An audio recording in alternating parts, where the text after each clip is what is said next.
संसद पर हुए आतंकी हमले की आज 22वीं बरसी। संसद भवन परिसर में उपराष्ट्रपति, प्रधानमंत्री, लोकसभा अध्यक्ष समेत केंद्रीय मंत्रियों और सांसदों ने हमले हुए शहीदों को दी श्रद्धांजलि। जीएसटी का दूसरा संशोधन विधेयक 2023 लोकसभा में पेश। केंद्रीय जीएसटी कर अधिनियम 2017 में संशोधन के प्रावधान।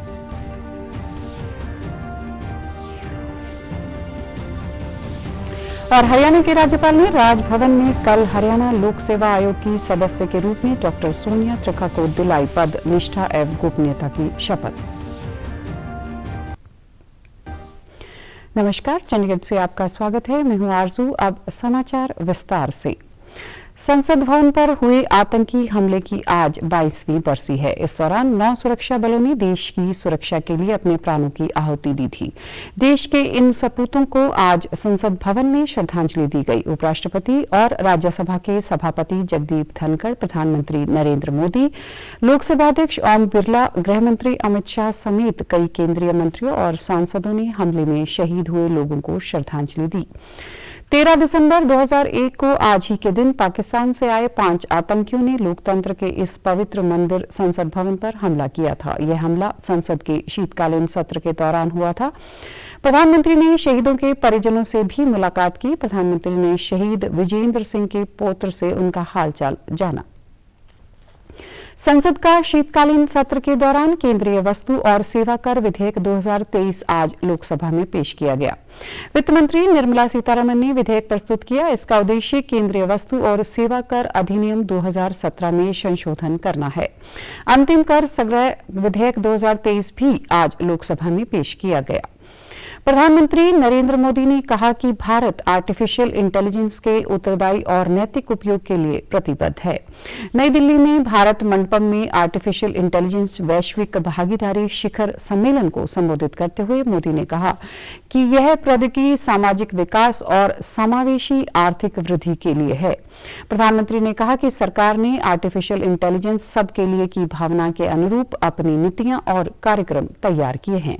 सरकार इस प्रौद्योगिकी की क्षमताओं का अधिकतम लाभ सामाजिक और समावेशी विकास के लिए लेना चाहती है। उन्होंने कहा कि सरकार ने एआई पर राष्ट्रीय कार्यक्रम शुरू किया है। इस मिशन से देश में स्टार्टअप उद्योगों और नवाचारियों को बेहतर सेवाएं मिल सकेंगी। साथ ही कृषि, स्वास्थ्य, देखभाल और शिक्षा क्षेत्र में भी एआई के उपयोग को बढ़ावा मिलेगा। उसे ट्रांसफॉर्मेटिव, ट्रांसपेरेंट और ट्रस्टेड बनाना पड़ता है। हमें दुनिया के विभिन्न देशों को यह भी विश्वास दिलाना होगा कि इस टेक्नोलॉजी की विकास यात्रा में किसी को भी पीछे नहीं छोड़ा जाएगा। एआई पर ट्रस्ट तब बढ़ेगा जब एआई से जुड़े एथिकल, इकोनॉमिक और सोशल कंसर्न्स पर ध्यान दिया जाए। आर्टिफिशियल इंटेलिजेंस यानी कृत्रिम बुद्धिमत्ता के नकारात्मक पहलू का उल्लेख करते हुए प्रधानमंत्री ने कहा कि 21वीं सदी में विकास का सबसे सशक्त माध्यम बनने के बावजूद यह विनाश में भी बड़ी भूमिका अदा कर सकता है। इसकी चुनौतियों का उल्लेख करते हुए प्रधानमंत्री ने इनके समाधान के उपाय तलाशे जाने पर बल दिया और साथ मिलकर इसके नैतिक उपयोग की रूपरेखा तैयार करने की अपील की। उन्होंने पूरे विश्व से एक क्षण भी बर्बाद किए बिना इस दिशा में संकल्प, प्रतिबद्धता, सहयोग और समन्वय से काम करने का आह्वान किया। अटल पेंशन योजना के अंतर्गत कुल नामांकन वर्तमान वित्तीय वर्ष में 79 लाख से अधिक नामांकनों के साथ 6 करोड़ का आंकड़ा पार कर गया है। वित्त मंत्रालय ने कल एक प्रेस विज्ञप्ति में बताया कि समाज के सर्वाधिक सुविधा वंचित वर्गों को पेंशन के दायरे में लाने का यह प्रयास सभी बैंकों के अथक प्रयासों से संभव हुआ है। अटल पेंशन योजना केंद्र सरकार की एक प्रमुख सामाजिक सुरक्षा योजना है। प्रधानमंत्री नरेंद्र मोदी ने भारतीय नागरिकों को वृद्धावस्था आय सुरक्षा उपलब्ध कराने के लिए 9 मई 2015 को इसका शुभारंभ किया था।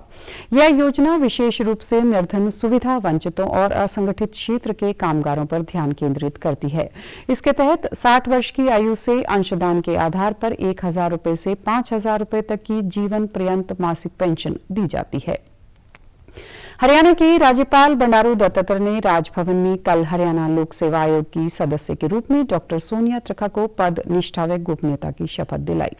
इस अवसर पर हरियाणा के मुख्यमंत्री मनोहर लाल सहित कई गणमान्य उपस्थित रहे। डॉक्टर सोनिया त्रिखा स्वास्थ्य के क्षेत्र से जुड़ी रही हैं। उन्होंने हरियाणा सरकार के स्वास्थ्य सेवा महानिदेशक के पद से स्वैच्छिक सेवानिवृत्ति ली है। अप्रैल 2022 से हरियाणा सरकार के महानिदेशक स्वास्थ्य सेवा के रूप में डॉक्टर त्रिखा ने प्राथमिक और माध्यमिक स्तर की सार्वजनिक क्षेत्र की सुविधाओं की देखरेख के लिए राज्य के स्वास्थ्य देखभाल प्रयासों का नेतृत्व किया। अपने 25 वर्ष के कार्यकाल में उन्होंने विश्व स्वास्थ्य संगठन यूनिसेफ तथा एशियन डेवलपमेंट बैंक में भी वर्षों तक स्वास्थ्य सलाहकार के रूप में भी सेवाएं दी। उन्होंने दिल्ली विश्वविद्यालय के लेडी हार्डिंग मेडिकल कॉलेज से वर्ष 1991 में गोल्ड मेडल विशिष्टता के साथ MBBS और वर्ष 1995 में प्रसूति स्तर स्त्री रोग विज्ञान में MD की डिग्री हासिल की। उन्होंने जुलाई 2004 जून 2007 तक वे राज्य एड्स नियंत्रण सोसाइटी चंडीगढ़ में परियोजना निदेशक के पद पर कार्यरत रही। उन्होंने जिला अस्पताल पंचकुला में 14 बिस्तरों वाली गहन देखभाल इकाई की स्थापना की पहल और नेतृत्व किया। विकसित भारत संकल्प यात्रा के प्रति हरियाणा में लोगों का जबरदस्त रुझान है, जिसके 1 करोड़ से अधिक आबादी का यात्रा का हिस्सा बनने की संभावना है। अब तक 6,28,000 से अधिक लोग यात्रा में पहुंच चुके हैं। महिलाओं के स्वयं सहायता समूह द्वारा उत्पादित वस्तुओं की प्रदर्शनी लगाकर महिलाएं अपनी प्रतिभा का परिचय दे रही हैं। यहाँ पर एक ही छत के नीचे लोगों को नागरिक सेवाओं की सुविधाएं मिल रही हैं। मुख्यमंत्री मनोहर लाल ने यात्रा को जनसंवाद कार्यक्रम से जोड़ा है। हरियाणा को वीरों, किसानों और खिलाड़ियों की धरती के नाम से जाना जाता है। यात्रा के दौरान सैनिक व अर्धसैनिक कल्याण विभाग सेवारत सैनिकों, भूतपूर्व सैनिकों व उनके आश्रितों के लिए चलाई जा रही केंद्र व राज्य सरकार की योजनाओं की जानकारी दी जा रही है। किसान भी मेरी फसल मेरा ब्यौरा स्वामित्व कार्ड, प्रधानमंत्री किसान सम्मान योजना और PM कुसुम योजना के बारे में जानकारी ले रहे हैं। प्राकृतिक खेती के बारे में भी सैकड़ों किसान जानकारी लेने के लिए आगे आ रहे हैं। यात्रा के दौरान प्रतिदिन 66,000 से अधिक लोग वर्ष 2047 तक विकसित भारत बनाने की प्रधानमंत्री नरेंद्र मोदी के विजन की अनुरूप शपथ ले रहे हैं। रक्षा मंत्रालय के पुनर्वास महानिदेशालय द्वारा आज BRD चंडीगढ़ में भूतपूर्व सैन्य कर्मियों के लिए रोजगार मेले का आयोजन किया गया। इस दौरान पूर्व सैनिकों ने रजिस्ट्रेशन करवाकर आवेदन भी किया। इस अवसर पर महानिदेशक प्रशासन एयर मार्शल PK घोष ने कहा कि भूतपूर्व सैन्य कर्मियों को एक मंच प्रदान करने की मुहिम है। यह उद्योग और एक्स सर्विसमैन के बीच फासले को कम करने के लिए उठाया गया कदम है। उन्होंने कहा कि रक्षा क्षेत्र में आत्मनिर्भर भारत को आत्मसात किया जा रहा है। Conduct about 8 such job fairs. This year this is the first one, and as you can see the response has been very good. The auditorium is full and people are in full josh to look forward to their second career. As you all know, they retire very early in age, 35 to 45 years of age, and thereafter their family commitments are still there, so they definitely want a second job, and the corporates are quite positive. They have come from bank, the defense industries, the Atmanirbhar Bharat promotion businesses. So they want the technical manpower who are trained. The banks, the other corporates, they also want people from our ex-servicemen. इस दौरान रखे गए seminar में brigadier Vijay Kumar Jha, ADG DRZ east ने बताया कि 75 संस्थानों के साथ सैन्य कर्मियों के लिए कोर्स और प्रशिक्षण के लिए MOU किया है, जिसमें साल भर 8 मेले आयोजित होते हैं।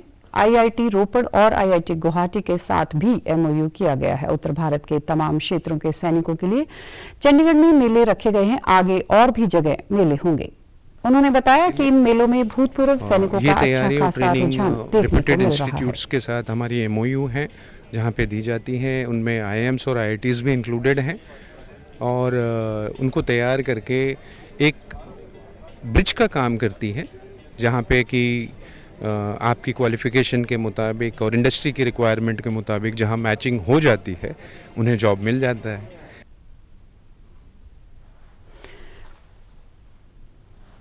पूर्व राष्ट्रपति प्रणब मुखर्जी के बारे उनकी बेटी शर्मिष्ठा मुखर्जी की ओर से लिखी किताब my father a daughter remembers की नई दिल्ली में लॉन्चिंग की गई। इसमें प्रणब मुखर्जी के जीवन और यादों के बारे में कई खुलासे किए गए, जिसे उनके बाइट्स के माध्यम से उजागर किया जा सकता है। आज की जो कांग्रेस की लीडरशिप है और आज की कांग्रेस का जो वर्कर्स है, उनको ये बात सोचना चाहिए कि कांग्रेस एक तरफ से इंक्लूसिविटी, एक तरफ से टॉलरेंस, एक तरफ से डिसेंट, एक तरफ से लिबरलिज्म, फ्रीडम ऑफ एक्सप्रेशन की बात कर रहे हैं, लेकिन वही आइडियोलॉजी क्या वो प्रैक्टिस कर रहे हैं।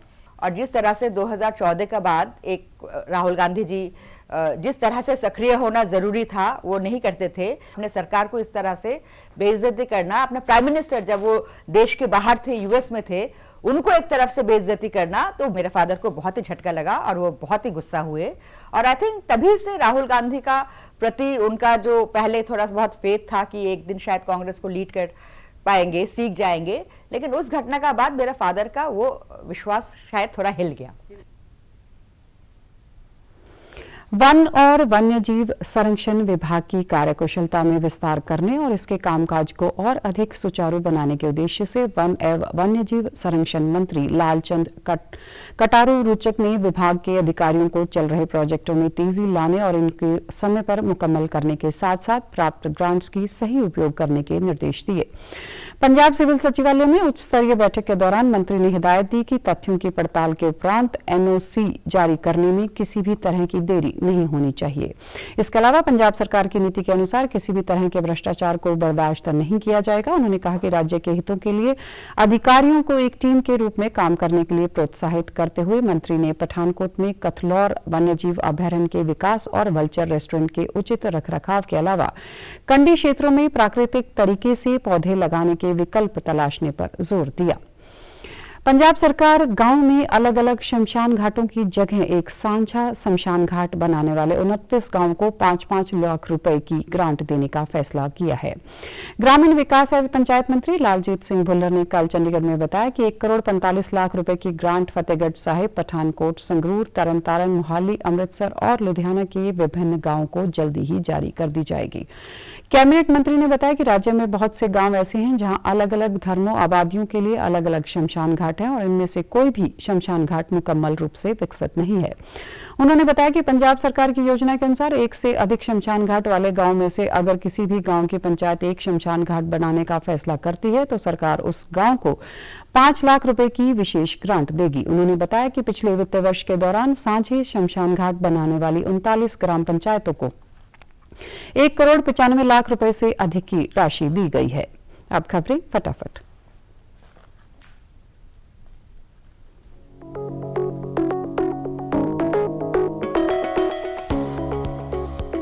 केंद्र ने कहा कि देश में मेडिकल कॉलेजों की संख्या 82% की दर से बढ़ी। स्वास्थ्य राज्य मंत्री डॉक्टर भारती परवीन पवार ने राज्यसभा में एक लिखित उत्तर में दी यह जानकारी।